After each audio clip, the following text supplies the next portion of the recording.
कुछ तुम कहो कुछ हम कहें, चलती रहे ये बातें, एक एक करके आप सबसे होती रहे मुलाकातें। बोलते आईने, बोलते आईने।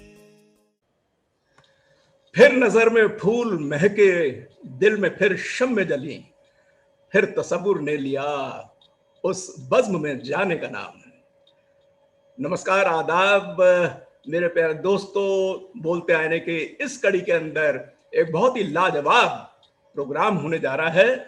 और दोस्तों, जिस तरीके से आपको मालूम है कि बोलते आईने में हम हर एपिसोड के अंदर शुक्रवार के दिन यानी जुम्मे के दिन हम इन एपिसोड से भारत की संस्कृति, विरासत, कल्चर, अदब, इन तब सारी चीजों का हम सेलिब्रेशन करते हैं। Music, dance, theatre, fine art, साहित्य, एजुकेशनल, तमाम ये जितनी बातें हैं। और इनके अंदर जब म्यूजिक का नाम आता है तो म्यूजिक के अंदर म्यूजिकल इंस्ट्रूमेंट्स भी आते हैं। और जब म्यूजिकल इंस्ट्रूमेंट्स आते हैं तो एक बहुत बड़े म्यूजिकल इंस्ट्रूमेंट का नाम आता है जिसे कहते हैं बांसुरी। और जब बांसुरी का नाम लेते हैं तो उस पर एक सिनोनिम आ जाता है, पंडित रोनू मौजूमदार साहब। दोस्तों, जी हाँ, आज की शाम जो बीतने जा रही है एक बड़े खूबसूरत फैबुलस प्रोग्राम के साथ जो होने जा रहा है, जिसका आगाज वो पंडित रोनू मौजूमदार, जो कि विश्व विख्यात फ्लूटिस्ट हैं, बांसुरी वादक हैं। आप ग्रैमी नॉमिनेटेड हैं, globally renowned, India top ranking flautist, flute wizard, India S flautist. आपको ट्रेंड सेटर भी कहा जाता है, स्टाइल मेकर भी कहा जाता है, responsible for popularising flute all across the world. तो टोटल ग्लोब के अंदर जो है आपने जो बांसुरी और अपने म्यूजिकल कैपेबिलिटी से जो एक अपना किरदार निभाया है, वो पूरी वर्ल्ड उसको मानती है। और सिर्फ इतना ही नहीं, आपको बहुत एजाज़ात से भी नवाजा गया है, जिनमें कुछ मैं सिर्फ मेंशन करना चाहूंगा क्योंकि टाइम की कमी है। आपको संगीत नाटक अवार्ड अकेडमी का जो है अवार्ड मिला, 2014 में मिला। नव भारत टाइम्स का लाइफ टाइम अचीवमेंट अवार्ड भी मिला। नेशनल कुमार गांधर्व अवार्ड 2006 में मिला। ऑल इंडिया रेडियो में फर्स्ट अवार्ड जो है 1981 में मिला। आदित्य विक्रम बिरला अवार्ड 1999 में मिला। तो इन तमाम एजाजात के साथ जो है हम ओपनिंग करने जा रहे हैं और हम बहुत बहुत स्वागत करना चाह रहे हैं पंडित रोनू मौजूमदार साहब का। पंडित जी, आपका बहुत बहुत स्वागत है इस बोलते आने के शो के अंदर, क्योंकि बॉम्बे से, इस वक्त मुंबई से आप सीधे हमारे साथ जुड़ गए हैं। तो पहला पंडित जी, मैं ये बताना चाहूंगा अपने दर्शकों को कि आपकी जो पैदाइश जो हुई है वो वाराणसी यानी कि बनारस में हुई, और बनारस से बाद में आप 73-74 के दरमियान मुंबई आ गए थे। और इस बीच बहुत स्ट्रगल का भी पीरियड रहा आपका। आपके वालिद आपके सबसे पहले गुरु रहे बल्कि, और किस तरीके से आप सीखते रहे और आज की स्टैंडिंग जो बड़ी है वो एक पूरे वर्ल्ड के अंदर एक रिकॉर्ड है। पंडित जी, ये तमाम जो कि आपकी यात्रा रही है बनारस से मुंबई तक और अब तक का सफर, इसको प्लीज संक्षेप में हमारे दर्शकों को बताइए। बहुत बहुत शुक्रिया डेविड जी, नमस्कार। मुझे आमंत्रित करने के लिए, और जी, मैं धन्य हूँ अपने श्रोताओं से जुड़ के। जैसे कि आपने कहा, मेरा जन्म वाराणसी में हुआ, जी, जो कि एक संगीत का, अध्यात्म का, वेदों का, पुराणों का, सब चीजों का एक तीर्थ स्थान है।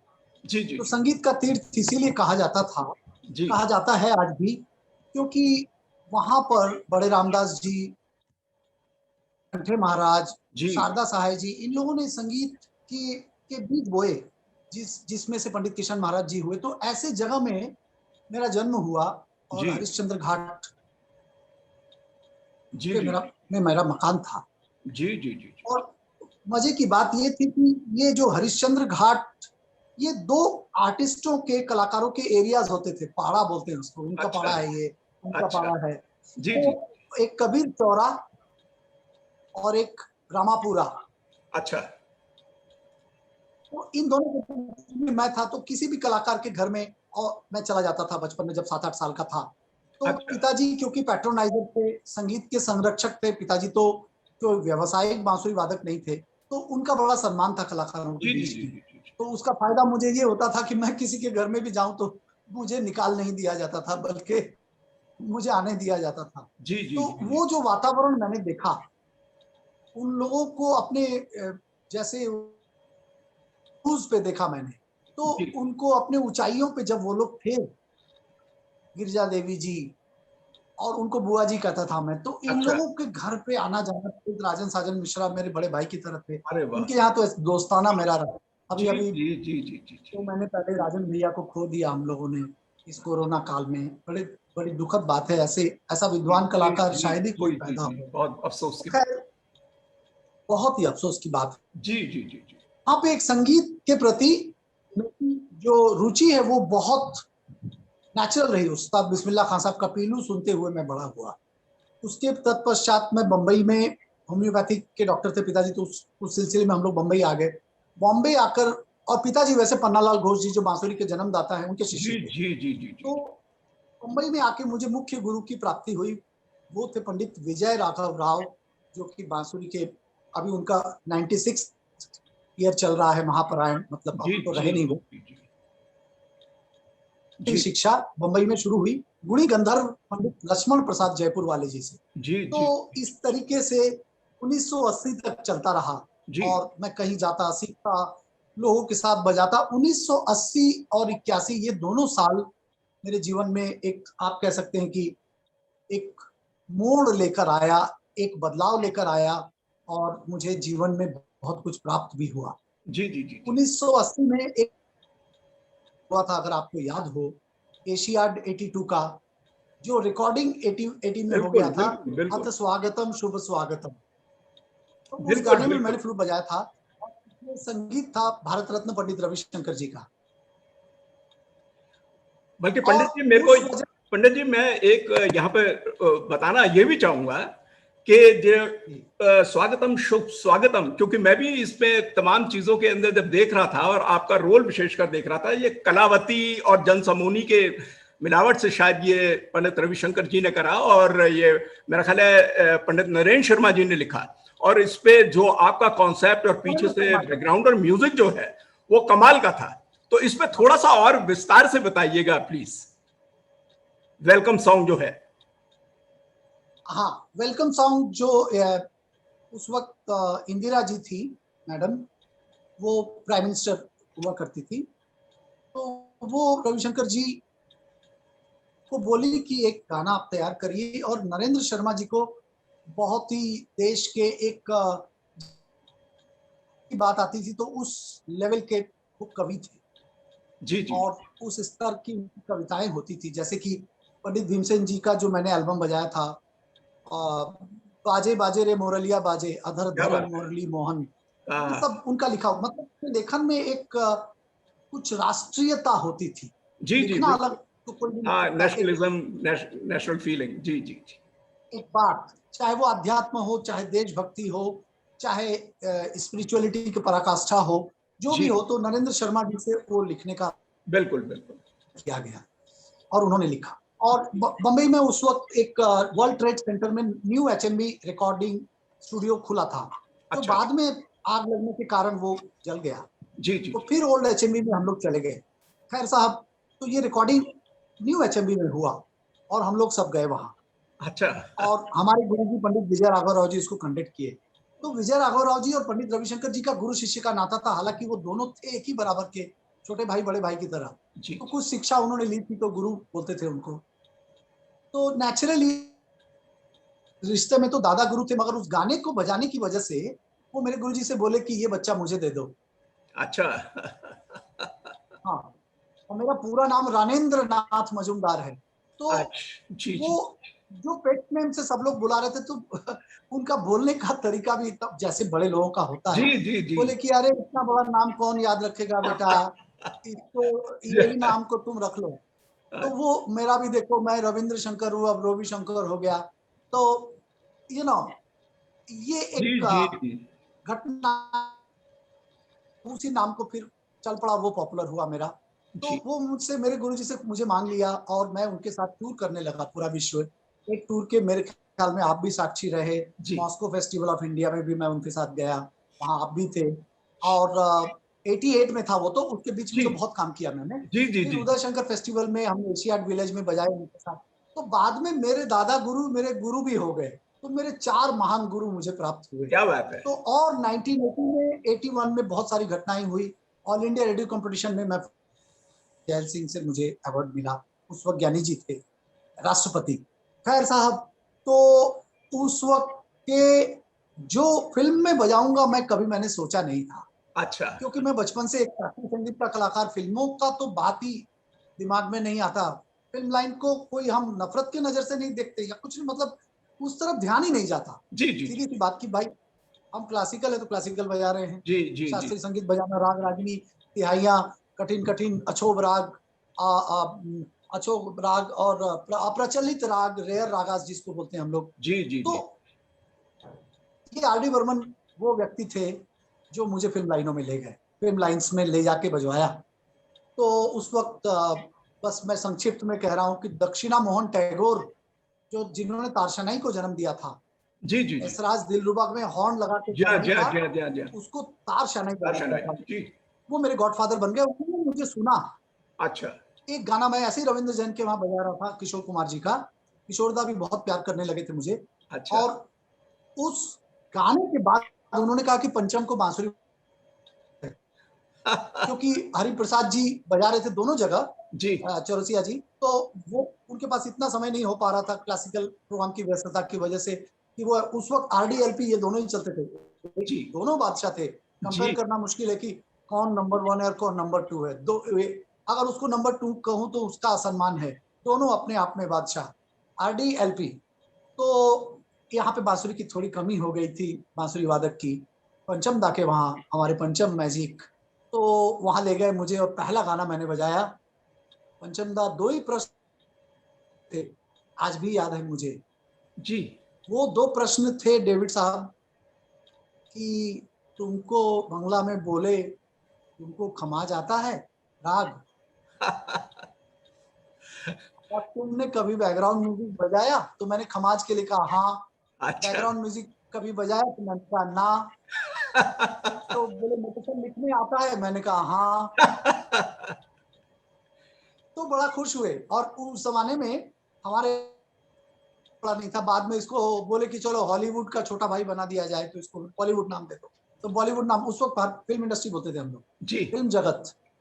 तो खैर साहब, मैसेंजर्स हुआ करते थे, मैसेंजर का एक पोस्ट होता था, लोगों जी हाँ आम आदमी बिल्कुल को बड़ा, हमारे इंडस्ट्री के हमारे इनसाइडर है, हम लोग जानते हैं मैसेंजर का फोन आया, देखो जाना है उधर। जी तो जी मैसेंजर का एक बड़ा पोस्ट होता था उस जमाने में, जी जो हाँ बिल्कुल जिनका काम ही हुआ करता था सबको मैसेज देना। जी तो क्योंकि म्यूजिक एक्टर खुद इतने लोगों को, 100 लोगों को कैसे फोन करे, तो मैसेज राजू को बोला, राजू इधर आ, कल अच्छा से इसको परमानेंट कर दे मेरे यहाँ। अच्छा तो मैं उनके साथ इतना प्रेम करने लगे। एक चित्र अभी मैं लाने भूल गया, मैं पोस्ट करूंगा, जिसमें पंचम दा मेरे पास बैठ के मेरा क्लासिकल प्रोग्राम सुन रहे हैं अपने मृत्यु से पहले। इतना प्यार करने लगे, मेरा प्रोग्राम सुनने आते थे धोती बिल्कुल कुर्ता पहन के। उसी दिन धोती कुर्ता पहनते थे जब उनको क्लासिकल प्रोग्राम सुनने जाना हो। आप अच्छा सोच सकते हैं,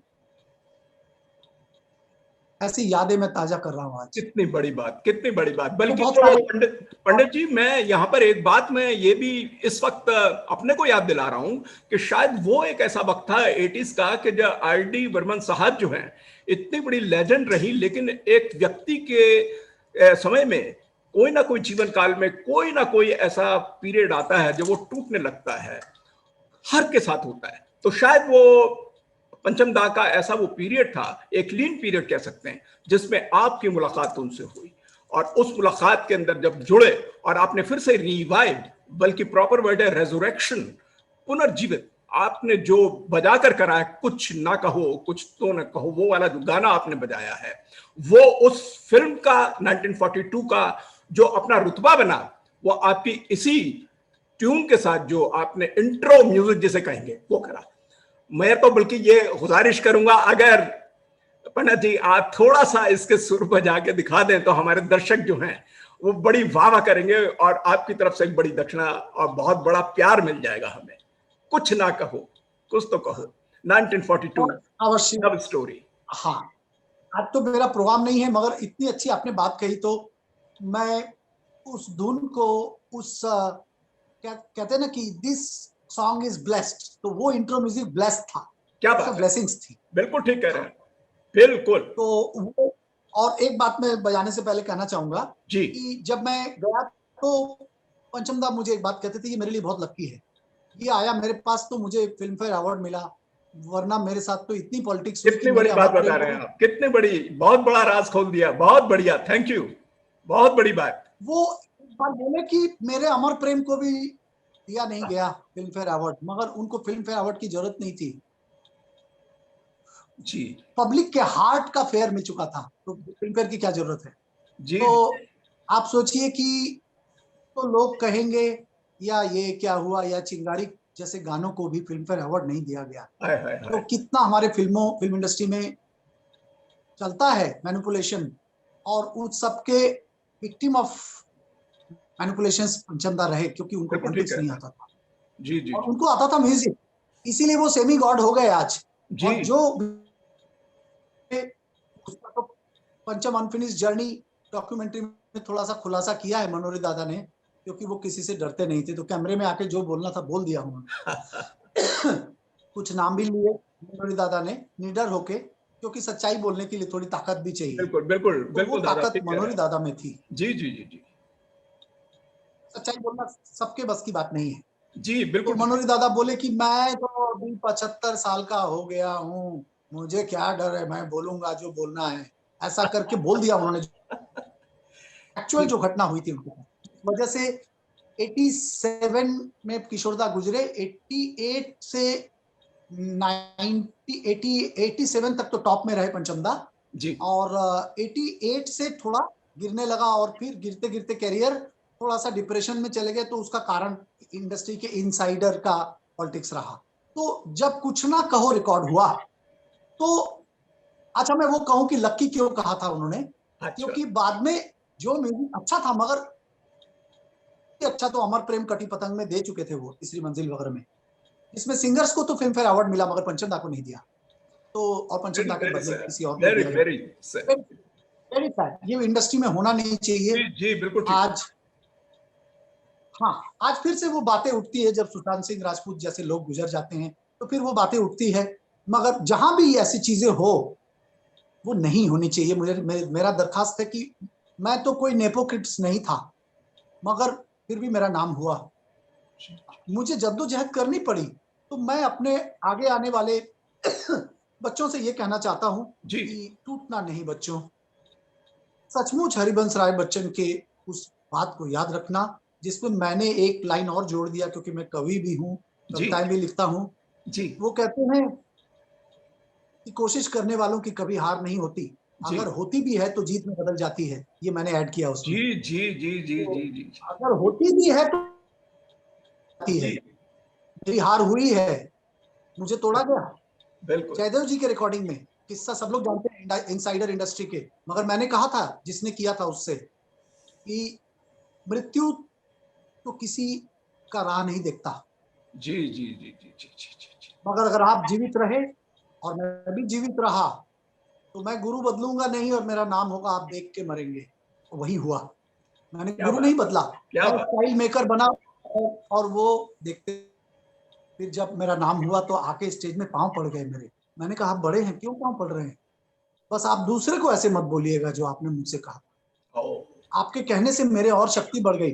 तो सब में मेरी जितनी ताकत नहीं होती, क्योंकि मेरी आध्यात्मिक ताकत बहुत थी। कोई टूट भी सकता है बच्चा सुशांत सिंह जैसा, तो ऐसा न करें किसी के साथ जी जो नेपोटिज्म से नहीं आया है। मेरे पिताजी तो होम्योपैथिक डॉक्टर थे, जी तो जी जी। मेरे को कई, क्योंकि मैं फेमस बाप का आपको कई पंडित जी लोग, वो मैं नाम नहीं लूंगा, कई होम्योपैथिक लोग मेरे डॉक्टर तो साथ थे बजाना और बंद साथ कर साथ दिए। में बांसुरी भी शायद बजाते थे, और आप आपको सिखाया भी उन्होंने शायद शुरुआत में, आपके वालिद जो थे। एकदम एकदम, हाँ, जी हमें पता है ये बात। मेरे पिताश्री बहुत अच्छा बांसुरी बजाए, जी, क्योंकि पन्नालाल घोष के शागिर्द थे वो। अरे वाह और वाह मेरी वाह वाह। डॉक्यूमेंट्री जो फिल्म फिल्म डिवीजन ने बनाई है, उस बांसुरी वाला में पिताजी का एक शॉट है, लोग सुनते हैं अच्छा अभी भी, मेरे साथ बजा अच्छा, रहे हैं वो जुगलबंदी। क्या बात है, वाह वाह। अच्छा पंडित जी, वो बात तो रह गई फिल्म हमारी डिवीजन ने वो कि शॉट पिताजी जी को, जी जी जी, आप वो हाँ वो 1942 बात वाला से जो थोड़ा कैरेक्टर बजा के दिखाएंगे दर्शकों के लिए, कुछ तो कहो, हाँ कुछ जरूर तो। दिखाऊंगा। तो पंचम दा को मेरे जाने के बाद जिस फिल्म के लिए फिल्म फेयर अवार्ड मिला वो था सनम तेरी कसम। फैंटास्टिक, बहुत बहुत गजब की बात बता दी आपने, हाँ वाह वाह वाह वाह। यस, तो उससे वो मुझे बोले कि ये लक्की है मेरे लिए। जी तो जी सनम तेरी कसम, फिर बाद में तो उनको मासूम के लिए भी मिला, जी, तो नैना एक कहानी। बहुत बड़ी बात है, तो बहुत बड़ी बात है। बहुत बड़ी बात। तो जी अभी जो जनता है जो पंचम दा के उन मीठे स्वरों को सुनना चाहती है, जी, उनसे ये कहूंगा कि जिस थीम पीस से शुरू हुआ, उन्होंने एक आशीर्वाद दिया था मुझे पंचम दा ने कि देखना ये तेरा पीस भी हिट हो जाएगा गाने के साथ साथ, और वही क्या हुआ। बात है, मगर उसके सक्सेस को देखने के लिए वो जीवित नहीं रहे।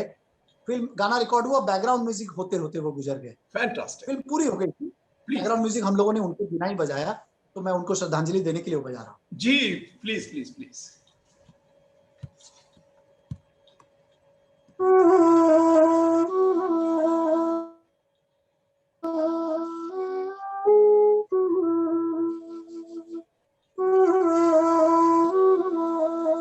वाह वाह।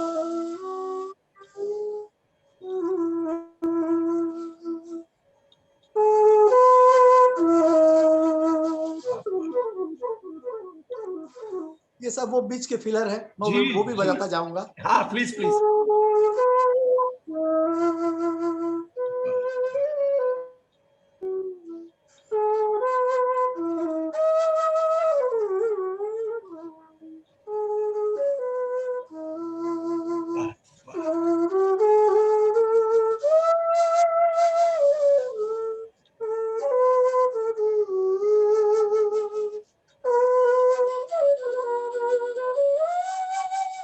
वाह वाह। वाह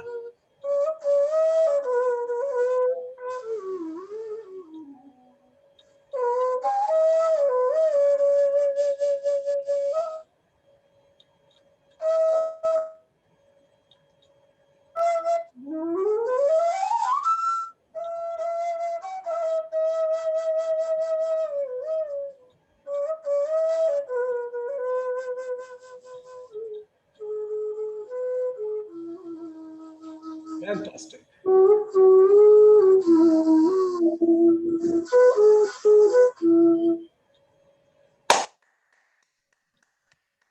बेहद खूबसूरत, बेहद खूबसूरत श्रद्धांजलि, बल्कि मैं कहूंगा पंचमदा को भी बहुत ही अच्छा लगा। अच्छा अब दादा ये बताइएगा कि इस दरमियान, जबकि 80s के बाद जब आप बॉलीवुड में, जो कि हमारे हिंदुस्तान की सॉफ्ट पावर कहलाती है, क्योंकि म्यूजिक और थिएटर और फिल्में ये तमाम मिला के जो है उसका बड़ा रोल होता है, और उसके बीच में बड़ी बड़ी लेजेंड से आपकी मुलाकातें रहीं और आप साथ में रहे।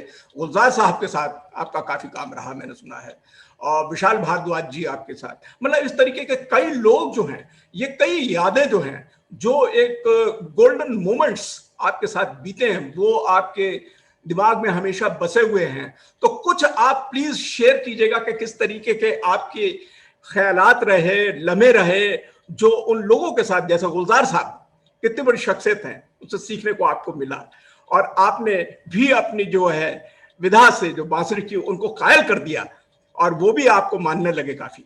तो कुछ ऐसे पलों को प्लीज आप शेयर कीजिएगा बॉलीवुड के जो बड़ी बड़ी लेजेंड से मिले आप। बहुत सुंदर। गुलजार साहब के बारे में मैं इतना ही कहूंगा जी कि हमारे यहाँ पे एक शायर कहा जाता है, कहते हैं कि वाह ये बहुत अच्छे शायर, और कहते हैं ये उस्ताद शायर है। जी। वो कहते हैं कि गालिब तो उस्ताद शायर थे, मीर तकी मीर तो उनके गुरु थे। तो और मुझे शेर व शायरी का दिली शौक रहा, क्योंकि मैंने निदा फाजली साहब के साथ सुपर हिट एल्बम बनाया था, मेरे म्यूजिक डायरेक्शन में, कोई अकेला कहाँ, साथ है सारा जहां तो कोई अकेला कहाँ। ये अरे कविता कृष्णमूर्ति जी से गवाया था मैंने। और मैं इतना ही कहूंगा कि आज जो कॉन्टेम्पररी लगता है वही कल बुजुर्गों की चीज बन जाएगा। हाँ, तो गुलजार साहब को मैं कोई गालिब से कम नहीं हूं। देखिए वो कह रहे हैं कि कभी कभी सब अपना लगता है, कभी कभी सब सपना लगता है। दो बात में को जो बोल दे वो उसका नाम गुलजार। तो गुलजार साहब के साथ मैं फिल्म में काम कर रहा था। मैं उनको इसीलिए बहुत एक रूहदार कलाकार कहूंगा, सिर्फ शायरी नहीं, एक संपूर्ण कलाकार। क्या बात है। तो एक गाना किशोर दा का रिकॉर्ड हो रहा था, उसमें मैं शंख बांसुरी बनाई है, तो उसमें मैं वो शंख बांसुरी बजा रहा था। तो गुलजार साहब का वो गाना रिकॉर्ड हो रहा था, जो फिल्म में बाद में नहीं दिया गया, मगर आप देख सकते हैं ऑनलाइन, अब दे दिया उसको। अच्छा। वो है, मैं थक गया हूं मुझे सोने दो, आह, मैं थक गया हूं मुझे सोने दो, हाँ बहुत रात हुई, चांद से कह दो उतर आए, हाँ बहुत बात हुई। ओह, क्या मार में, क्या, वाह वाह वाह, बड़ा हृदय बुझ से। गए दिए हर घरों के, गए दिए हर घरों के, हर शाम सो गए। तो हो गए, देखिए बोलते बोलते तो उसमें मैं बजा रहा था, तो गुलजार साहब मेरे पास आए, क्योंकि मेरा सेक्शन अलग था फिल्म सेंटर में। हमारा अड्डा हुआ करता था, पंचमदा का अड्डा वो उस वक्त ऐसे तो था, इनका ये अड्डा है, तो एलपी का महबूब है, वो महबूब खान साहब का, जी महबूब बांद्रा वाला अपना। तो हमारा था तारदेव, हम लोग का अड्डा वो था, एक एक जगह हम लोग जम के बैठते थे। तो फिर अरे ये तो आरडी ग्रुप है, अरे ये तो एलपी ग्रुप है, ऐसा होता था। तो हेल्दी कंपटीशन था नेचुरली। तो गुलजार साहब आके बोले कि वाह वाह, अच्छा गुलजार साहब क्योंकि बंगाली कल्चर से बहुत ज्यादा मुतमईन रहे, बहुत ज्यादा टच रहे, तो वो अगर उम्र में मैं छोटा हूं तो भी मुझे दादा बोलते थे, बंगाली होने की वजह से, ऐसे ही, जो कि मुझे शर्म लगता है बहुत अच्छी उनके बात मुंह से है। सुनने में। मैं तो उनको भाई जी बोलता हूँ। जी मैं तो, मैं उनसे कितना प्यार करता हूँ ये वो भी नहीं जानते, और मैं भी नहीं जानता। बिल्कुल ठीक है। कभी कभी कहते हैं ना कि तू कौन है मेरा कोई नहीं, मैं कौन हूं तेरा कोई नहीं, लेकिन जब भी आते जाते तू मिल जाता है, तुझ पर प्यार बहुत आता है। वाह वाह वाह तो वाह। गुलजार साहब से मेरा अच्छा रिश्ता है। तो मेरे पास आके बोले दादा बहुत अच्छा बजा रहे हैं, लफ्जों को भी और सुन लीजिए। मैंने कहा लफ्जों को सुन लूं,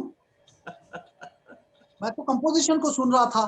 तो वो बहुत बड़ी मेरे लिए सीख थी कि बुझ गए दिए हर घरों के, हर शाम सो गई। तो अगर ये लफ्ज हैं, मैं थक गया हूं, तो वो मुझे सोने दो, एक इंसान कितना थक गया होगा जीवन से कि वो सोना चाह रहा है, मतलब चिर निद्रा में सोना चाह रहा है। नेचुरली ये पोएट्री है। वाह। तो मैंने वो लफ्ज सुनने शुरू किए किशोर दा के, और मेरा बजाना बदल गया उसका। जी जी जी जी जी। मैं एक लाइन उसको ऐसे गा रहा हूँ, उस गाने को सुन के मैंने रो दिया था बजाते बजाते। और दादा गाए भी कुछ, दादा तो दूसरा होगा नहीं। सोनू निगम जी ने अभी बहुत अच्छी बात कही, मेरे दोस्त हैं कन्या जी, इसको और प्लीज बहुत बजा के अजीम दिखाइएगा प्लीज। शख्सियत के अलावा एक बहुत रोशन दिल कलाकार सोनू निगम। उन्होंने कहा कि किशोर दा जैसा तो हर कोई नहीं बन सकता, शायद कोई नहीं बन सकता। ठीक उनकी ये बात इतनी सच है। सोनू भाई से मेरा बहुत पुराना प्रेम है, और ऐसे ही रहेगा पूरा जीवन, क्योंकि वो सुर के पुजारी और हम भी सुर के पुजारी, तो जी दोस्ती तो होगी। जी जी देखिए, जी जी जी जी।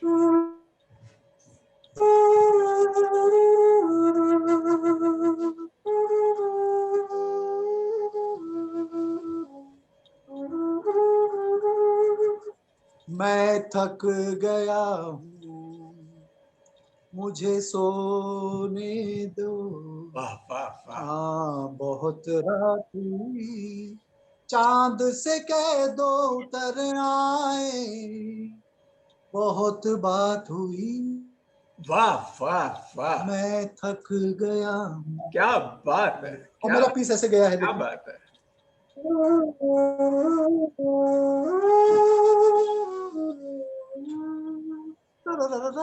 फिर आगे जी वाली चला। जी जी। तो ये सब लोग बड़े रोशन दिल हुआ करते थे। और राजेश खन्ना साहब भी ऐसे थे बहुत। अगर तुम ना होते में काका बहुत प्रेम करते थे मुझे। और राजेंद्र कुमार जी, अरे धर्म वाह जी का वाह। तो मैं फैन रहा, तो पंजाबी में बात होती थी। धर्म जी जब लॉन्च कर रहे थे पहला, नेपोटिज्म की तरह नहीं, मगर launch in the sense, Sunny तो बहुत टैलेंटेड है, और वो उसको सिर्फ एक एक सहारा देके एक धक्का मार दिया गाड़ी को। फिर बाद में सनी ने अपना रास्ता अपना ढूंढा। तो धर्म जी बहुत बड़े इंसान हैं। अरे और बेताब में लॉन्च कर रहे थे इसको, सनी को, और पंचम दा का म्यूजिक था।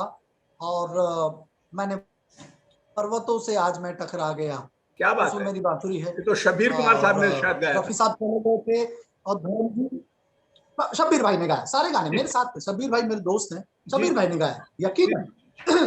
पर्वतों से आज मैं टकरा गया, ये गाना। वाह, और शब्बीर भाई इसको बहुत अच्छा गाया, क्या लाजवाब। बात है। हाँ, और दादा मेरे तो को लगता है उसमें याद बांसुरी आ बहुत रही है, अच्छी। तेरी याद आ रही है, शायद ये भी आपने प्ले करा था, मुझे जहां तक लगता है। याद आ रही है, तेरी याद आ रही याद आ रही है मेरा पहला गाना है। और है। उस अच्छा बेताब एक्चुअली तो देखा जाए कि सनी अच्छा देओल ज्यादा सीनियर है, ये सत्य नहीं है। हुआ ये है कि कुमार गौरव पहले लॉन्च हुए। देखिए, ये अच्छा तीनों बच्चे मेरे सामने लॉन्च हुए, और बच्चे क्या कहूँ, मेरे हम उम्र है सब, मगर कोई बड़ा है कोई छोटा है, सब अपने दोस्त लोग हैं। पहले लॉन्च हुआ संजय दत्त जी, इस हाँ लाइन में, इस कड़ी हाँ में, ठीक है गुड्डू भाई हैं, रॉकी, जी, और उसमें पंचम दा का म्यूजिक। अच्छा उसके बाद लॉन्च हुआ कुमार गौरव, उसमें मेरा हाँ बजाया हुआ, याद आ बिल्कुल रही है। वो बिल्कुल 1980 में रिकॉर्ड हुआ, 80 में रिकॉर्ड हुआ, जी जी 81 में रिलीज हुई फिल्म। फिर 83 84 में उसमें कुत्ता मर गया था बेताब में, तो उसमें मैंने वो सीन में मेरा यादगार फ्लूट है। अच्छा तो अच्छा खैर बेताब सनी बाद में लॉन्च हुए, ये याद पब्लिक को देखना पड़ेगा। जी सनी देओल 3rd नंबर पे जाके लॉन्च हुए। जी जी जी जी जी और बहुत, ये बच्चे कामयाब थे, ये कोई ऐसे नहीं थे कि ये कोई नेपो किड्स है तो ये ऐसे नहीं, ये बहुत टैलेंटेड बच्चे थे जी तीनों ही। जी जी जी जी जी। तो क्यों और ना याद आ रही है, तेरी ये मिला याद आ कि रही मैंने है। तीनों के साथ दादा बहुत, थोड़ा सा आप अगर प्लीज बताएं, दिल को बड़ी राहत मिलेगी, क्योंकि बहुत जमाने से मैं सुनता रहा हूं, बहुत दिल को स्पर्श करता है। याद आ रही है। हाँ। तो नमस्कार। तो ये गाने का फ्लूट तो नहीं, मगर मैं इसी फ्लूट में नहीं, एक दूसरी फ्लूट है जो याद आ रही है अच्छा कि याद जी जी दिलाएगा। जी जी जी जी, जी उसका जो इंट्रो म्यूजिक है बांसुरी से शुरू होता है। अच्छा आप देख, वर्मन किसको बोलते हैं, आर डी वर्मन क्या होता है, अच्छा पंचम मैजिक क्या होता है, कि पीस के शुरुआत से ही गाने की याद आने लगती है। देखिए,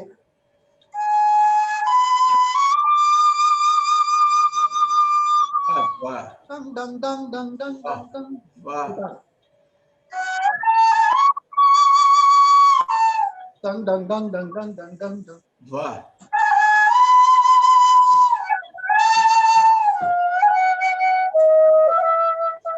अब गाना जी शुरू होता है। जी जी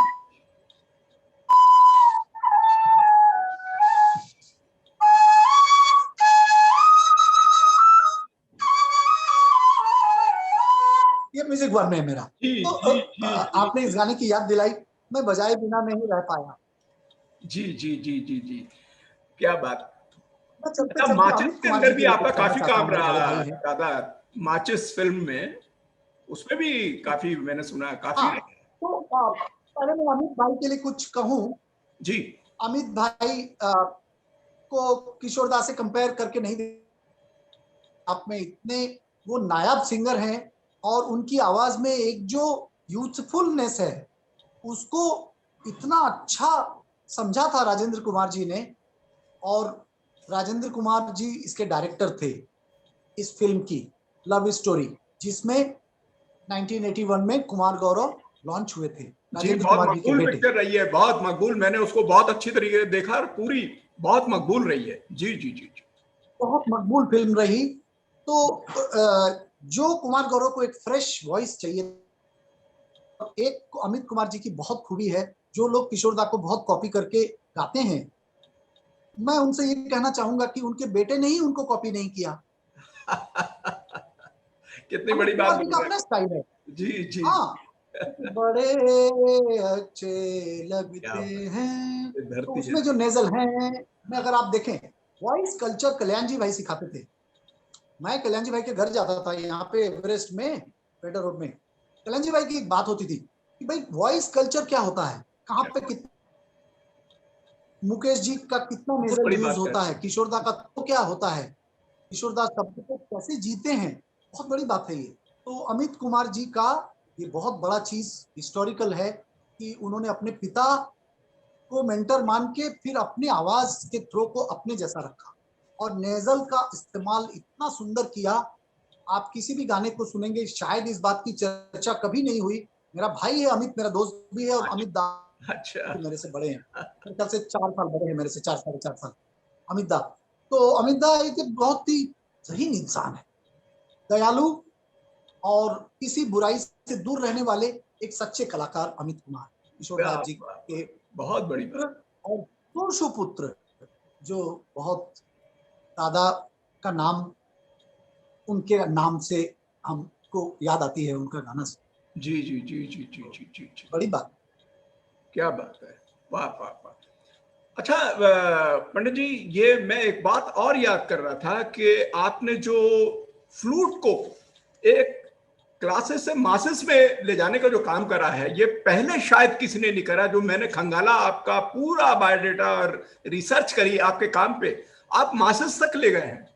क्योंकि देखिए, अगर हिस्टोरिकल पर्सपेक्टिव में देखें फ्लूट को, कई हजारों साल से कभी बंसी बोलते हैं, मुरली बोलते हैं, बांसुरी बोलते हैं, बांसुरी बोलते हैं, अलग अलग। और हमारे धर्मशास्त्रों के अंदर, चाहे वो बाइबल हो, चाहे वो गीता हो, हर जगह इसकी मेंशनिंग है और इतना पॉपुलर रहा है और फोक में खास कर रहा है। लेकिन क्लासेस से मासेस में विशेषकर आप बहुत ले गए और ग्लोबल पर्सपेक्टिव पे, और आपने हर जगहों का अध्ययन किया। यूरोपियन स्टाइल हो जाए, चाहे लैटिन अमेरिकन हो जाए, अफ्रीकन हो जाए, हर जगह का आपने तसव्वुर में लिया बजाने का तरीका। और हिंदुस्तान के जो इस फन को है, जो बजाने का तरीका है, वो पूरे वर्ल्ड के अंदर आपने प्रचलित करा। लेकिन साथ साथ आपने इसको वेस्टर्न भी खूब बजाया है, क्योंकि मुझे याद है कि फेस्टिवल ऑफ इंडिया में जब आप गए थे और पूरा वेस्टर्न ऑर्केस्ट्रा के साथ जब वहां पर लोग बजा रहे थे, तो ये आपके सामने कहा गया कि शायद पंडित रविशंकर जी ने या किसी ने, आप भी बजाई, तब आपने उन्हीं के स्टाइल में उनकी चीज पेश कर दी थी, वेस्टर्न स्टाइल में। वो मुझे कुछ लगता है, हाँ, मुझे याद है। उस पर बताइए कुछ। हाँ हाँ, दरअसल ये हुआ था कि इसमें भी पंचम दा का थोड़ा क्रेडिट है, उनका ही उनके उनके साथ रहने का। कि मैं जब उनके पास गया तो वहाँ पे स्टैनली गोम्स बहुत बड़े वेस्टर्न वायलिन के एक बादशाह उनके वहाँ बजा रहे थे, क्योंकि ये लोग गोवा से आ गए थे। गोवा में उतना काम नहीं था वेस्टर्न म्यूजिशियंस के लिए, पार्टीशन होने के बाद, हिंदुस्तान पाकिस्तान होने के बाद। तो स्टैनली गोम्स के साथ, गोम्स अंकल बोलते थे हम लोग, तो उनके साथ बैठ के मैं थोड़ा वेस्टर्न क्लासिकल सीखता था। और वायलिन के बादशाह थे हम लोग के। वो जो स्टाफ नोटेशन लिख के जो ग्रुप वायलिन होती थी हम लोग सिम्फनी, तो उसमें फर्स्ट रो में बैठ के गोम्स अंकल बजाते थे। तो स्टैनली गोम्स से मैंने वेस्टर्न क्लासिकल की तालीम ली और वो मुझे काम आया बहुत। और मेरे जीवन में एक विचार था जिससे मुझे ये क्लास से मास में ले जाने का मैंने प्रयास नहीं किया, वो अपने आप हो गया। मैंने कभी ये शास्त्रीय संगीत, उपशास्त्रीय संगीत और light music and so called hip hop music और के जो बीच बीच में थोड़े थोड़े बैरियर है, उन सबको मैंने मिटा दिया। जी जी, मेरे मन में था ही नहीं, तो मिटता चला गया। जो भी पूछता था कि आप विलायत खान साहब सितारे आफताब, आफताबे सितार, बिल्कुल। उनके मुंह से मुझे ये आशीर्वाद मिला था अच्छा, कि जीते रहो माशाल्लाह, तुमने खमाज को जिंदा कर दिया फिल्म सॉन्ग के अंदर। क्योंकि मैं एक मौसीकी एक खोज में बजा रहा था ज्ञान से से, तो उसमें मैंने बड़ा नटखट है रे कृष्ण कन्हैया, खमाज की बंदिश बजाई मैंने पहले। और बड़ा नटखट है रे कृष्ण कन्हैया को जब बजाया तो खान साहब, तो क्या लोग थे अब ऐसे सितार वाले, कहाँ पैदा होंगे। पूरा जमाना उनको फॉलो करता है, पंडित रविशंकर जी को फॉलो करता है, यही तो लोग थे। तो खैर साहब, तो उस फर्क को मैंने कभी दिल में नहीं रखा और मेरे वादन में भी नहीं रहा। मैंने कभी ये नहीं सोचा कि मैं क्लासिकल आर्टिस्ट हूँ तो मैं एक जैज का पीस क्यों बजाऊं। तो जैज भी मैंने सीखा, कोरियल, जॉर्ज ब्रुक्स, इन लोग के साथ बॉम्बे जैज का हमारा ग्रुप था। लैरी कोरियल जैसे one of the greatest guitar player ever born, उनके साथ 20 साल मैंने बजाया और उनसे बहुत जैज की तालीम ली। तो वो गुजर गए 3-4 साल पहले। जो 4 ग्रेटेस्ट गिटारिस्ट बोला जाता है, Paco de Lucia, John McLaughlin and Al Di Meola and Larry Coryell, वो चारों में से एक लैरी है। तो लैरी जी के साथ मैंने बजाया और वो गुजर गया अभी 4 साल पहले। जी जी जी जी। ये सब लोगों को भी मैंने कोई इंडियन रागों के पंडित से कम नहीं माना, तो इसीलिए मुझे बहुत सीखने को मिला और पब्लिक से मैं जुड़ सका। और कॉमन अगर ऑडियंस चाह रहा है कि एक फिल्म सॉन्ग आज सुना दिया जाए पंडित जी, तो मैंने कभी हिचकिचाहट नहीं की। तो मैंने अपने कॉन्सर्ट को एक म्यूजिक को देखा। म्यूजिक के genre is incidental, but music is truth. Genre will be always incident. जी जी जी जी जी जी, बिल्कुल बिल्कुल ठीक कह रहे हैं, बिल्कुल ठीक कह रहे हैं। तो मैंने प्रैक्टिस। जी जी जी जी जी जी जी जी। अच्छा पंडित जी, एक बात और मेरे को पूछनी थी कि मैं जब स्टडी कर रहा था आपके बायोडेटा को, तो उसमें मुझे एक बड़ी भारी बात ये नजर आई कि आप पंडित विजय राघव राव जी, जिसका नाम पहले भी आपने गुरुजी का बताया थोड़ी देर पहले, और हमारे जो चौरसिया सर जो हैं, उनसे दोनों से आप बहुत ज्यादा मुतासिर हुए हैं। तो इन दोनों से आपकी जितना भी प्रभाव पड़ा आपके ऊपर, आपके एक इंटरव्यू में शायद मैं सुन रहा था, कोई एक को आपने देवकी बोला और आपको यशोदा बोला, तो इन दोनों से आपने बहुत सीखा। तो इस पे क्या प्रकाश डाल मैंने पाएंगे? सीखा नहीं, मैंने चौरसिया भाई से मैंने सीखा नहीं। मैंने उनके कॉन्ट्रीब्यूशंस को उनके कॉन्ट्रीब्यूशंस को मान दिया। देखिए, आप जरूरी नहीं कि सबसे सीखते हैं, वो तो मेरे गुरु नहीं है, वो तो बड़े भाई की तरह है मेरे, मगर अच्छा उनके कंट्रीब्यूशन को मैंने अच्छा ये किया कि अच्छा। देखिए, 3 कालखंड में जैसे है कि पहले कालखंड में पंडित पन्नालाल घोष जी ने बांसुरी को जन्म दिया, तो वो देवकी हो गए। जी फिर जी बांसुरी जी को जी जी जी। घर घर पहुंचाया चौरसिया जी ने, तो नेचुरली माँ यशोदा हाँ हुए वो। हाँ हाँ हाँ हाँ। फिर अगर आज काल के पिछले 20 साल में मेरा नाम आ रहा है, तो हम सुदामा हो गए, हम उसकी भक्ति कर रहे हैं। तो ये 3 बात मैंने कही थी पीटीआई से, जो ठीक आपके बात काम है। में आया। जी तो जी ये सत्य है। और जब आपसे पूछा जाता है कि जी किसी सब्जेक्ट के, तो आप सिर्फ अपने गुरु का ही नाम नहीं लेते। देखिए, मेरा तो वैसे देखा जाए तो कोई रिश्ता नहीं है, मगर अभी अभी मैंने आपको विलायत खान साहब की बात कही, क्योंकि अगर मैं मैहर घराने का हूं, तो इसका मतलब यही तो मैं लोगों को समझाना चाह रहा हूं कि आप कितने बड़े घरानों में कितने कैसे बढ़ मैयर जाते घराने हैं। की प्रथा से आप हैं। आपको इंदापुरी घराना, हाँ, मैं तो उस्ताद मैहर का, उस्ताद मेरा है पूरा अलाउद्दीन ब्लड, मेरा खां, मैहर का। अकबर अली खां उस्ताद, और ये तमाम पंडित रविशंकर जी, ये तमाम मैयर घराने के हैं और आपका उधर से संबंध है और बनारस से आ रहे हैं और बड़े बड़े उस्तादों और बड़े बड़े लोगों से आपका साहबका शुरुआत से रहा है। तो एक मैच्योर्ड कलाकार तो आप वैसे ही बहुत बड़े हो गए हैं, इतने बड़े बड़े लोगों और इतने बड़े घराने से जब आप आए हैं इसकी प्रथाओं से, बड़ी बात है ये। अच्छा पंडित जी, ये तो भी एक और इवेंट, जी कि कुछ आप, कहना चाह रहे हैं? या सॉरी, तो यही जी मुझे अपने ऑडियंस से कहना है कि सब घरानों के प्रति आपको जागरूक रहना है। जो आपका अपना घराना नहीं भी है, तो उस घराने के जो बादशाह लोग हैं, उनकी भी तारीफ जब भी करना है आपको, खुले दिल से करनी है, ईमानदारी से करनी है।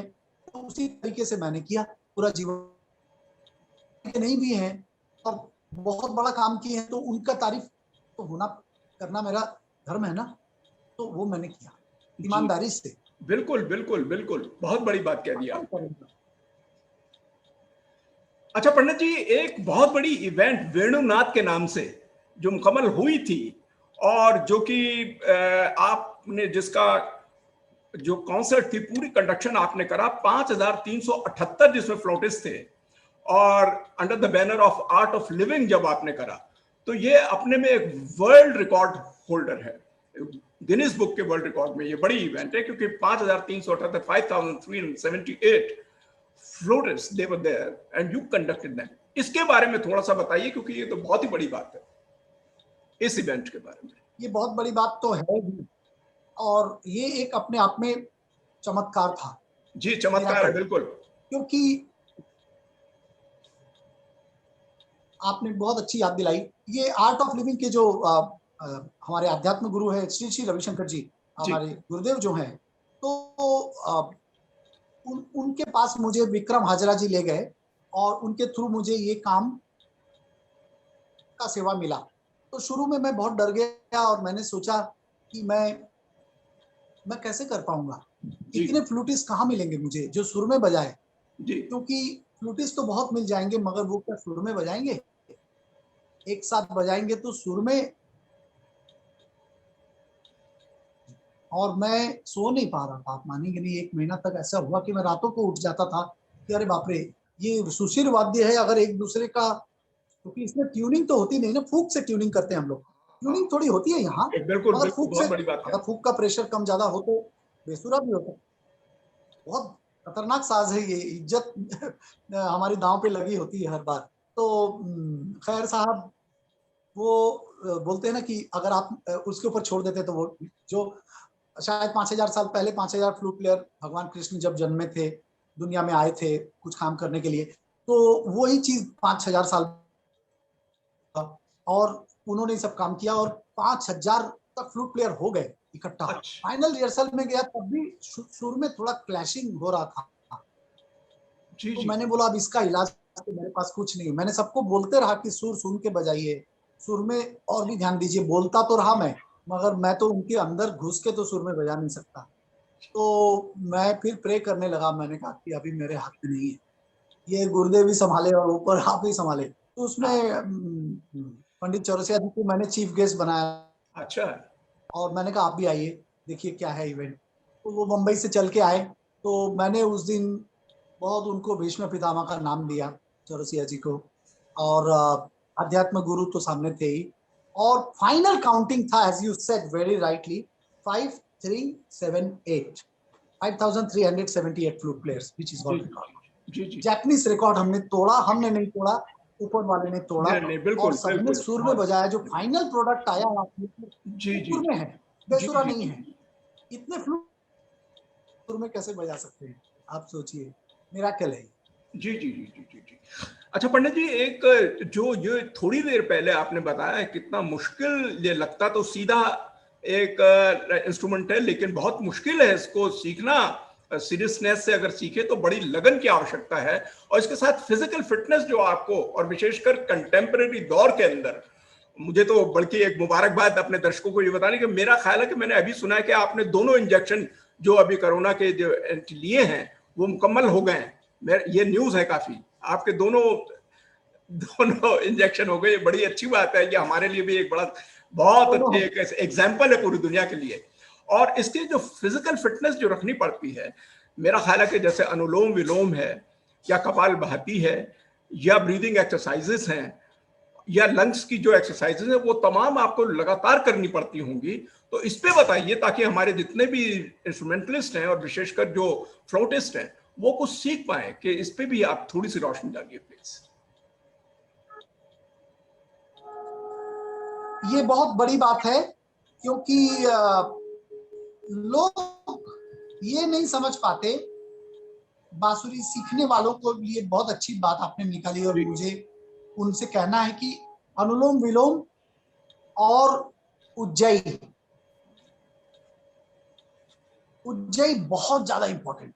अच्छा देखिए उज्जयी तो का जो ब्रीदिंग सिस्टम होता है, वो गले को वोकल कॉर्ड को रब करते हुए जो है वो लंग्स की तरफ जाता है, फेफड़ों में, और फिर वैसे ही ऐसे आता है। तो अच्छा अनूप जलोटा साहब ने भी, मेरे बड़े भाई की तरह हैं भैया हमारे, उन्होंने भी इसको बहुत समझाया, लोगों को बताया कि उज्जयी से उनके ब्रीदिंग सिस्टम में कितना वृद्धि हुआ। और मुझे भी कहना है कि यस, होता है। आप स्वर की लौ ना टूटे, जैसे शहद जब आप ऐसे गिरता है तो आप देखता है कि कभी टूट नहीं रही है उसका लौ, तो स्वर की भी लौ टूटनी नहीं चाहिए। स्वर में जो स्वर लहरियां टूटनी ना चाहिए। एक लहर लिया तो वो लहर में बीच में ब्रेक ना आए। तो उसके लिए जरूरी है कि जैसे आपने कहा, अनुलोम विलोम के बाद आप ऑफकोर्स आप सबसे पहले तो कपाल भाती से करिए ही, जी उसके बाद अनुलोम विलोम में चले जाइए। उसके बाद भस्त्रिका से पहले उज्जयी को बहुत प्राथमिकता दिया जाता है बांसुरी वादक के लिए, खासकर भस्त्रिका बांसुरी के बारे वादक में और विशेष गायक। बता रहे हैं। जी जी जी जी जी जी, ये तो भस्त्रिका बड़ी से बात पहले उज्जयी, हाँ उज्जयी। है। जी जी उज्जयी से क्या होगा आप खुद करके देख लीजिए कि उज्जयी कितना बड़ा प्राणायाम सिद्ध हो सकता है। जो उसके क्रम में उज्जयी का समावेश नहीं है, तो वैसे तो ये पतंजलि हमारे हजारों वर्षों से है ही, मगर उज्जयी को बहुत पॉपुलर आर्ट ऑफ लिविंग से हुआ, और बाकी रामदेव बाबा का भी बहुत ज्यादा कंट्रीब्यूशन है। ये इन्होंने घर घर पहुंचाया, तो इनको फिर माँ यशोदा ही कहना पड़ेगा, ये भी माँ जी। यशोदा है। हाँ हाँ। तो इसीलिए ये घर घर कृष्ण, तो इसीलिए बहुत जरूरी है बांसुरी वादक के लिए प्राणायाम करना, ये जी। बात सिद्ध है। अच्छा पंडित जी, ये बताइए, ये तो बड़ा जरूरी है बांसुरी वादक के लिए जो आपने बताया, ये योग के और ये ब्रीदिंग एक्सरसाइज। एक और दिलचस्प बात जिसको आपको भी मजा आएगा बताने में, हमें पता चला कि आपका, जो मैं बायोडेटा खंगाल रहा था, आपको खाना बनाने का बड़ा शौक है। बड़े अच्छे अच्छे जी डिशेस बनाते हैं, रेसिपीज बनाते हैं, और खाने का भी और अच्छा बनाने का। इस पे भी प्लीज रोशनी डालिएगा प्लीज। जितना मुझे खाना बनाने का शौक है, उससे भी ज्यादा खाना खिलाने का शौक है मुझे। अगर कोई किसी को मैं बना के खिला दूं और उसका वाह वाह मिल जाए, जी। तो मुझे बहुत आनंद आता है कि चलो इसको मैंने खिलाया। मदन मोहन साहब तो के म्यूजिक डायरेक्टर को भी बड़ा शौक था खाना बनाने का और खिलाने का, मदन मोहन जी जी को। जी जी जी जी। अरे उनके साथ तो मैं बजा नहीं पाया। एक ही मलाल रहा कि जो म्यूजिक डायरेक्टरों के म्यूजिक डायरेक्टर थे, मदन जी, जिनके हम सब भक्त हैं, उनके साथ मेरे दौर में जब मैं आया, तब तक मदन जी ऑलरेडी लाइन से बहुत दूर चले जा चुके थे। और नौशाद साहब के साथ मैंने बजाया, आप सब जानते ही हैं। अच्छा। और नैयर साहब तो बहुत प्यार करते थे मुझे। हाँ, नैयर साहब का बहुत एक यादगार गाना बजाया था मैंने, अब कहाँ अच्छा। का नूर निशान। हाँ, नूर देवासी का लिखा हुआ, अब कहाँ प्यार में पाकीज़गी का नामो निशान। जी। तो ये उसका दूसरा मिसरा याद नहीं आ रहा है, मगर ये यादगार गाना था। जी। और रूना लैला ने इसको गाया था अच्छा। वेस्टर्न आउटडोर में। हाँ, तो बुजुर्गों के साथ भी मैंने बहुत काम किया। मदन जी उसमें रह गए, और बहुत और बर्मंदा के, सीनियर बर्मंदा के साथ भी मैंने बजाया नहीं, क्योंकि वो हॉस्पिटलाइज थे जब मैं इंडस्ट्री मेरा पदार्पण हुआ, और गुजर गए थे सचिन देव बर्मन साहब। पंडित जी, तो जो मैं पंचमदा देख से, रहा मगर था। वो सारी चीजें। जी जी जी जी। ये जो फ्लूट का जो काम है, बांसुरी का जो काम है, हमारे फिल्म वर्ल्ड के अंदर हम बार बार इसलिए घूम कर आ रहे हैं क्योंकि उनके बगैर हमारे गाने मुकम्मल नहीं होते हैं। इंडियन सब कॉन्टिनेंट में हम देखें, चाहे वो पाकिस्तानी सीरियल हैं, चाहे बांग्लादेश के, जिस तरीके से बताए हैं, कोई बैकग्राउंड म्यूजिक, कोई म्यूजिक, चाहे वोकल ले लीजिए, बगैर फ्लूट के मजा नहीं आता है। तो हमने जो पुराने संगीतकार, खासकर रोशन साहब ने, चित्रगुप्त साहब ने, और फिर फोक पे आ जाए, नौशाद साहब का देख लीजिए, एस डी बर्मन साहब का तो क्या जलवा था, बगैर बांसुरी के चलता ही नहीं थे। आप ओपी नैयर साहब को ले लीजिए, पंजाबी फोक का वो बजाते थे, और ईस्टर्न साइड का आपके एस डी बर्मन साहब का, और जो बाकी जो हमारा लोक का सबसे ज्यादा काम मेरा ख्याल है नौशाद जी ने निभाया, और रोशन साहब आपके क्लासिकल उस पे, चाहे यमन से स्टार्ट कर रहे हैं, चाहे कलावती से कर रहे हैं, तो रोशन साहब। तो ये तमाम जो चीजें, बड़े बड़े म्यूजिक डायरेक्टर्स की बहुत ही कंट्रीब्यूशन, बांसुरी का यूज उन्होंने बहुत करा है। आप इसके बारे में कुछ और बताइए प्लीज, फ्लूट का काम जो उस वक्त, फिल्म म्यूजिक में हुआ है। जी जी जी, एकदम। उस वक्त की सबसे बड़ी बात ये थी कि इन सब म्यूजिक डायरेक्टरों का अपना स्टाइल था, और यहाँ तक कि ईमानदारी की बात इतनी होती थी कि डायरेक्टर, जहां तक इंडस्ट्री में अंदर वालों को मालूम है, कि वो डायरेक्टर से कह दिया करते थे कि अरे ये सब्जेक्ट के लिए तो नौशाद साहब ज्यादा ठीक है, आप उनके पास चले जाए। अब आप इसके ज्यादा ईमानदारी क्या, अगर आपको काम मिल रहा है और आप दूसरे के सजेस्ट कर दे, तो इससे बड़ा इतना ईमानदारी था। मैं 60s का जो गोल्डन पीरियड जिसको कल्याण जी भाई बोलते थे, ये वक्त अब कभी नहीं आया। तो मैंने कल्याण जी भाई के साथ भी बहुत काम किया, और कल्याण जी आनंद जी, और बहुत अच्छा फैमिली, मेरे अच्छे दोस्त थे विजू शाह। तो उनके उनके गानों में भी मैंने बहुत बजाया। और तो इन लोगों का एक और भी अच्छी बात ये थी कि गाने में कोशिश करते थे कि ओरिजिनल इंस्ट्रूमेंट यूज हो। अच्छा। जैसे उस जमाने में मुझसे पहले जो लोगों ने क्लासिकल के बहुत अच्छे कलाकार रहे और फिल्मों में भी योगदान दिया, उसमें 3 महान लोगों का नाम तो आपके सामने ही है। देखिए, जी जी पंडित रामनारायण जी ऐसा ऐसा सारंगी बजाए, दीवाना हुआ बादल में जो अंत में बजाया उन्होंने, वो आज तक याद है लोगों को। तो रामनारायण जी, और फिर उस्ताद रईस खान साहब ने ऐसा ऐसा सितार बजाया, भैया ना धरो ओ बलमा। या एक गाना क्या बताऊं, उनके सिवा मदन जी के गाने ही पूरे नहीं होते थे। जी जी जी नहीं तो रिकॉर्डिंग कैंसिल करो, बिल्कुल ये हालात थे। और बाद आप पंडित हरिप्रसाद चौरसिया जी को देख लीजिए, कितने फिल्मों में उन्होंने बजाया। फिर शिव कुमार शर्मा जी को देख लीजिए, कितने फिल्मों में बजाया। तो क्लासिकल आर्टिस्टों का कंट्रीब्यूशन, पंडित शामता प्रसाद जी हमारे बनारस के, गुदाई महाराज जी बजाए जनक जनक पायल बाजे में। फिर बाद में शोले में जाके पंचम दा तो उनको गुरु बनाए थे ना, पंचम दा तबला भी सीखे थे, तो पंचम दा के गुरु थे गुदाई महाराज। पंडित किशन महाराज तो आपके काफी आप उनके करीब रहे हैं, उनका भी तो रहा है फिल्म के कंट्रीब्यूशन में, पंडित किशन महाराज जी का। जी जी जी जी पंडित किशन महाराज जी के साथ एक साथ नहीं का मुझे सौभाग्य मिला। आपका काफी वो रहा है। अच्छा पंडित जी, ये मैंने एक बात और सुनी कि आपके नाम से कोई एंड्रॉयड ऐप रोनू मौजूमदार फ्लूट बांसुरी वाला, ये भी कोई आपने ये अभी लॉन्च हुआ है, तो इसके बारे में भी क्लूज बताइएगा, मेरे को कहीं से पता चला ये, और बड़ी बात है ये एंड्रॉयड ऐप। ये ऐप जो है ये डाउनलोड होता है और बहुत प्रेस्टिजियस है, सबका ऐसे बन नहीं सकता, और इसीलिए लोग इसको बहुत तवज्जो देते हैं। एक वन ऑफ द अचीवमेंट है, आप सबका आशीर्वाद है जी, ये ऐप बना, और एंड्रॉयड में भी है, विंडोज और iOS में भी है, और सब में है। इसीलिए मुझे एक सम्मान जैसे कह सकते हैं आप। जी जी I am humbled by this.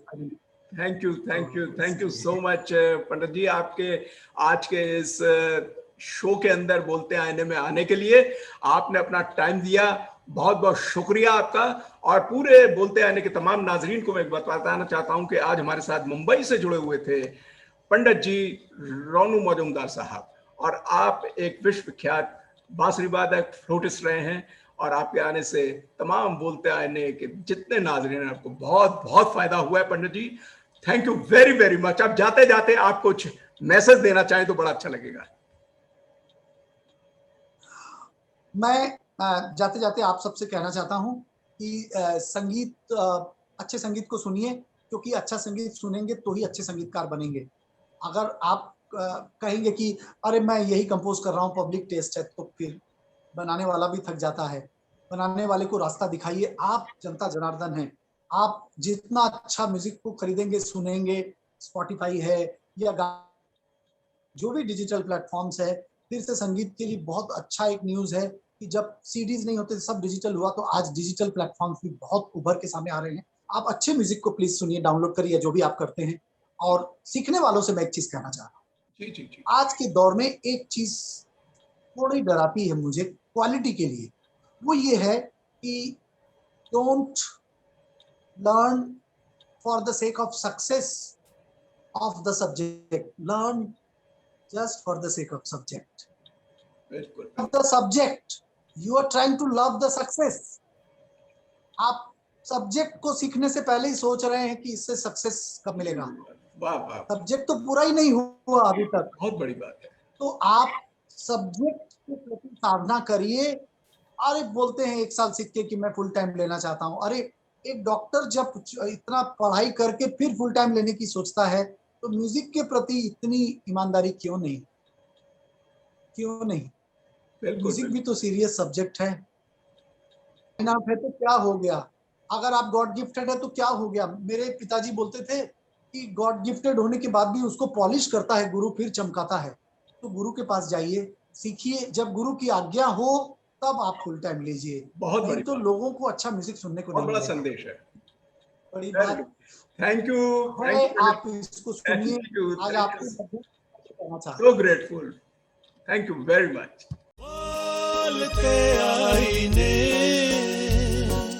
बोलते आईने